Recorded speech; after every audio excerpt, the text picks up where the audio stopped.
सदा जन्म सही हुई। बोलिए मामा बालेश्वर दयाल की जय हो। बोलिए बामनिया धाम की जय हो। बोलिए गौंगढ़ महाराज की जय हो। बोलिए मानगढ़ धाम की जय हो। बोलिए आप सब भक्त संत की जय हो। बामनिया की इस पवित्र धरती के सबसे पहले नमन। 500 की गाड़ो है मामा बालेश्वर दयाल ने 27वीं पुण्यतिथि के इस अवसर पर राजस्थान, गुजरात और मध्य प्रदेश तीनों राज्य से आने वाले मामा जी के अन्य भक्त बड़ी दादा युवा साथियों और साथ साथ हमारे मंच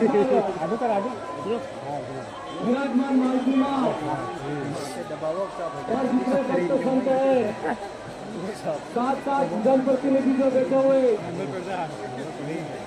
और तमाम पार्टी के पदाधिकारी और हमारे विधानसभा मध्य प्रदेश के विधायक साथी कमलेश्वर जी डोडियाल, सामाजिक सुधारक मामी दादा और तमाम जितने साथी बैठे, आज के इस अवसर पर मैं आप सबको सबसे पहले तो पूरे पंडाल के अंदर मेरी माताएं बहनें बेटी और युवा बड़े बुजुर्ग दूर दूर तक जहाँ तक मेरी नजर जा रही है, मैं इस अवसर पर आप सबको मेरी तरफ से मेरी विधानसभा की जनता की तरफ से खूब खूब आभार जोहार अभिनंदन करता हूँ।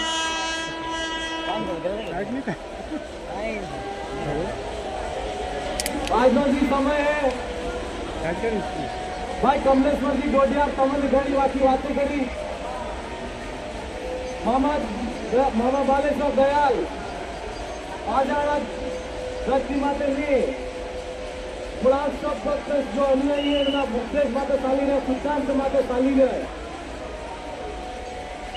मात्र एक दाड़ो और बामनिया की धरती माते आपण आवा तो मामोजी का धरती माते अमने पण एने जी वाक्य आपने बताड़ी थी गए रस्ते अंगवानी बात करी एना रस्ता माते भक्त संत ने अनुयायी ने मुंह पड़े कि नहीं मुंह पड़े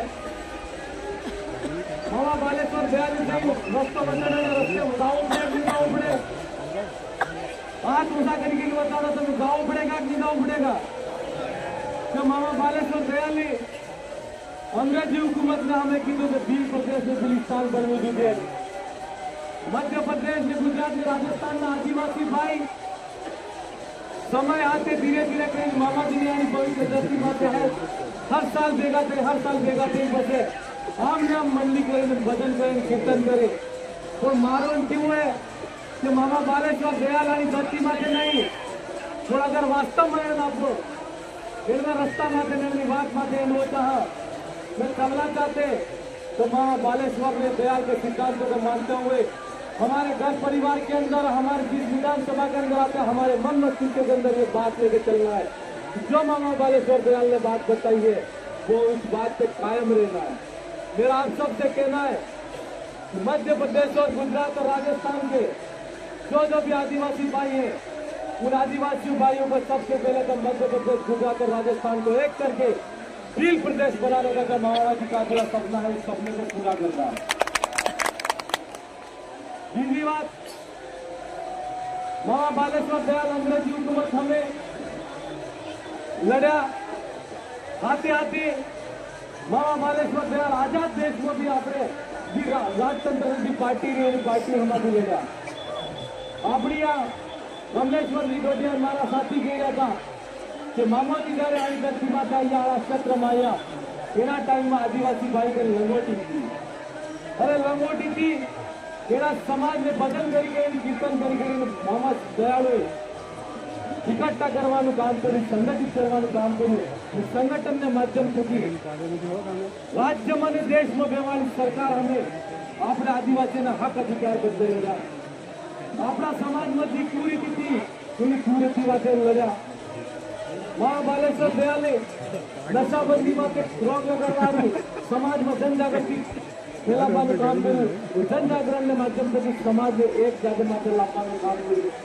आज महाबालेश्वर दयाल की 27वीं पुण्यतिथि है और 27 वर्ष बाद भी वो आज दिखी रहो वो इंटर्न तो आइयो तो मैं आया समाज में दिखियो वहां तक लगाड़ी नाय तक महाबालेश्वर दयाल तारीख एना जमाना में आपने कने राज व्यवस्था नहीं थी, आपने कने लंगोटी थी, एना टाइम में भजन कीर्तन करी नगर नरगा वगाड़ी अपना समाज में सुधारवाने काम करू, संगठन बढ़ावाने काम करू।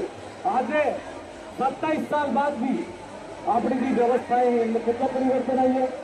अगर परिवर्तन नहीं आई हो तो केम नहीं आई हो इन्हीं बात माते अपने विचार करने की जरूरत है। आज 27 साल થઈ ગયો और 27 साल સુધી भी मामा दयाल और अपन भजन कीर्तन કરીને मात्र 26 तारीख નો દાડો રે अगर आ दाड़ो बगाड़ेगा तो वास्तव में एने जी उपदेश एने जी बात बताड़ी एने जी रस्तो बताड़ो मेरा रास्ता माता को नहीं सकूंगा मैं नहीं सकूंगा। अगर उन्हें उसके बताए हुए रास्ते पर नहीं चल सकेंगे तो मामा बालेश्वर दयाल का अधूरा सपना है जो समाज को सुधारने का। यहाँ पर लिखा समाज चिंतक। समाज चिंतक का मतलब हमारे आदिवासी समाज में क्या चिंता है और हमारे समाज को हम कैसे सुधार सकते हैं, उसके लिए हमको चिंतन मनन करने का इस ऐतिहासिक दिन को हमको एक दिन का जो एक रात का समय है उस रात का हमको सदुपयोग करना चाहिए। यहाँ पर चल के रस्तों से आने वाले भक्त संत है, अगर वहां से चल के यहाँ तक आते तो मात्र भजन मंडित करे तो भाई डोडिया से गिरा था भजन मंडित तो गिरे भी था आयामीन करवाने की जरूरत पड़े। पर फिर भी मैं क्यों चाहूंगा कि वास्तव में अगर हम एक दिन हम मामा बालेश्वर दयाल को समर्पित करना चाहते हैं तो निश्चित तौर पर हमको उनके बचा हुए रास्तों पर चलना चाहिए। तो भाई कांग्रेस में डोडिया के मार क्यों हुए कि हमारे भारत आदिवासी पार्टी थी कि मध्य प्रदेश में एक MLA आज सारे राज्य में आदिवासी अनुयायी भी आवे, माताएं भी आवे, बहने भी आवे, युवा साथी भी आवे। राज व्यवस्था है इन व्यवस्था में सही व्यवस्था सही होनी चाहिए कि होनी चाहिए और होनी चाहिए। तो मैं कांग्रेस में डोडिया जी को कहना चाहूंगा माता के लिए विधायक है कलेक्टर का जैसे यहाँ बोले कैसे वैसे जिला कलेक्टर पर जाकर भी आपको बोलना है। और अगर ये व्यवस्था नहीं सुधरती है तो मैं समाज के माध्यम से भी और आप सबके माध्यम से कमेटी को कहना चाहूंगा तो अगली बार के अंदर अगर शासन प्रशासन और सरकार हमारे देखने की और हमारी बात करने की कोई सुविधा उपलब्ध नहीं कराती है तो हम सब लोग आज की तारीख में इतने सक्षम है कि हम हमारी खुद की व्यवस्था कर लेंगे और अगली बार कलेक्टर के सामने या प्रशासन के सामने कोई हाथ फैलाने की जरूरत नहीं है। भारत आदिवासी पार्टी के लिए 4 विधायक और 5 आप MP से कमलेश्वर डोडिया है और एक हमारा सांसद है। हम 5-6 जने मिलकर पूरी व्यवस्था देख लेंगे, किसी को भी चिंता करने की जरूरत नहीं। कब तक हमारा समाज सरकारों के भरोसे पे रहेगा। आज अब कलेक्टर बोलता है सरकारी आदमी है। अरे भाई सरकारी आदमी नहीं है। मामा बालेश्वर दयाल जिस तरीके से दूसरे समुदाय के अंदर बीजा समाज का अनुयायी जी है जो भक्त संत है, आप जिनको भगवान मानते हो संत मानते हो, ठीक उसी तरह से आदिवासी समाज के लिए मामा बालेश्वर दयाल ने काम किया। आदिवासी समाज का आस्था का विश्वास का सवाल है। कोई भी अगर कलेक्टर प्रशासन कहता है तो उस कलेक्टर के खिलाफ भी कार्रवाई होनी चाहिए, नहीं होनी चाहिए? ऐसा कैसे कह सकता है? और ये जो व्यवस्था है उन व्यवस्थाओं को सही सुधारना पड़ेगा। और माइक वाले भाई को मेरा कहना है और कमेटी ने जो माइक यहाँ पर किया है अगली बार अगर ये माइक के लिए डिस्ट्रीब्यूट देना मत क्यों दोगे जब हमारी बात समाज की पंक्ति तक नहीं जा सकती है तो ऐसे माइक को करने से क्या फायदा? ऐसा माइक नहीं करना चाहिए। और मैं दूसरा ये जितने साथी बैठे और सब संत बैठे वो मालती माँ या रतन महाराज जितने बड़े बुजुर्ग बैठे उनके अलावा कहना चाहूंगा ये टेंट ये जो मंच बना रखा है उस मंच को पूरा मंच बना रखा है उस मंच पे सब साथी जितना आसपास मंडराते हैं। अगली बार नीचे या मंच बनना चाहिए, हम भी आपके साथ में बैठेंगे। कोई आपत्ति है किसी को? नहीं है। मेरा आपसे कहना मालती मार तो बड़े बुजुर्ग वो बैठे अलग बात है, युवा साथी कोई नहीं बैठना चाहिए, चाहे वो विधायक हो चाहे सांसद हो कोई भी हो, लेकिन हम भी आपके साथ में बैठेंगे। ये थोड़ी बात होती है। व्यवस्थाओं को थोड़ा सा खुद को सुधारना पड़ेगा।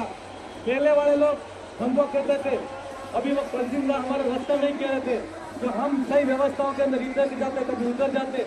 अभी रतन बा कह रहे थे कि एक पार्टी हमारी इधर बढ़ाई तो आधे आदिवासी उस झोली में, आधे आदिवासी उस झोली के अंदर। अगर इसी तरह झोलियों के अंदर इधर का उधर होता रहेगा तो हमारा कभी जो भील प्रदेश बनाने का सपना है वो कभी पूरा नहीं होगा। इसलिए हमको एक कदम बनानी है और एक बात के अंदर रहना है। और महाबालेश्वर दयाल हो, गोविंद महाराज हो, जिन जिन पुरुषों ने हमारे समाज की लड़ाई लड़ी है उन पुरुषों के अधूरे सपने को पूरा करने के लिए संगठित रहना है। समाज के अंदर क्या चिंता है और समाज को किस बात पर चिंतन मनन करना चाहिए, उसके लिए सार्थक ये दिन हो, ऐतिहासिक दिन हो। मध्य प्रदेश और गुजरात के राजस्थान से आए हुए जितने भी आदिवासी भाई है वो कोई न कोई एक बात ऐसी एक्टिव लेकर जाए तो निश्चित तौर पर यह हमारा जो एक दिन होता है वो ऐतिहासिक दिन हो, ताकि हमारी बात हर घर तक पहुंच सके। और हम आपके लिए जैसा भी होगा अगली बार के अंदर अच्छी सुविधा करने का काम करेंगे। और जो भी सरकारों ने आज तक नहीं किया है मैं भरोसा देना चाहूंगा, चाहे वो किशनगढ़ का भाई हो, मध्य प्रदेश का भाई हो, लेकिन तीनों राज्यों के आदिवासियों का आस्था का केंद्र है ये।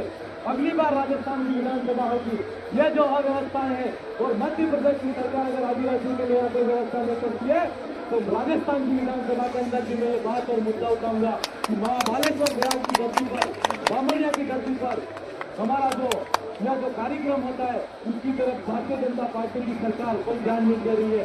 और अगर आदिवासियों की तरफ ध्यान नहीं है तो हमारी राजनीति कमजोरी है। अगली बार के अंदर जनप्रतिनिधि को भी आप सही तरीके से चयन करें कि जो हमारी सब सुविधाएं आदिवासियों के लिए कर सके। आप सब साथियों ने हमारी बात को सुना, मैं अगली बार आऊंगा निश्चित तौर पर आपकी जो बात है उसको विधानसभा के अंदर उठाऊंगा। आप सब साथियों ने जितने बैठे हो उन्होंने हमारी बात को सुना, उनके लिए खूब खूब आभार, जोहार, अभिनंदन।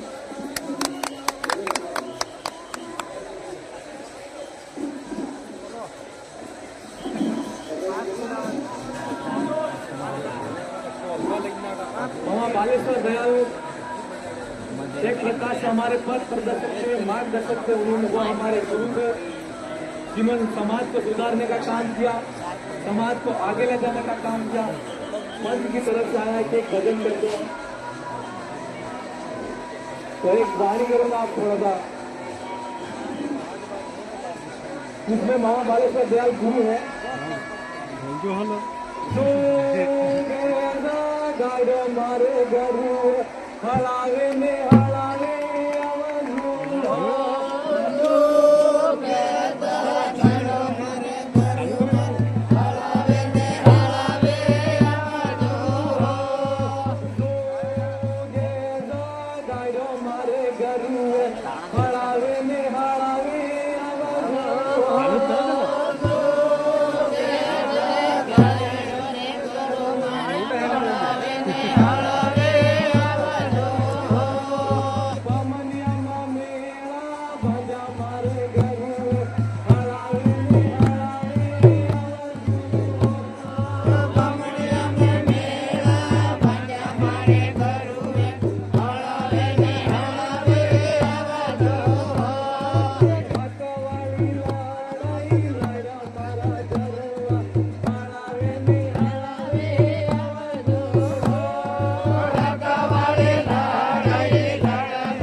आप सबकी है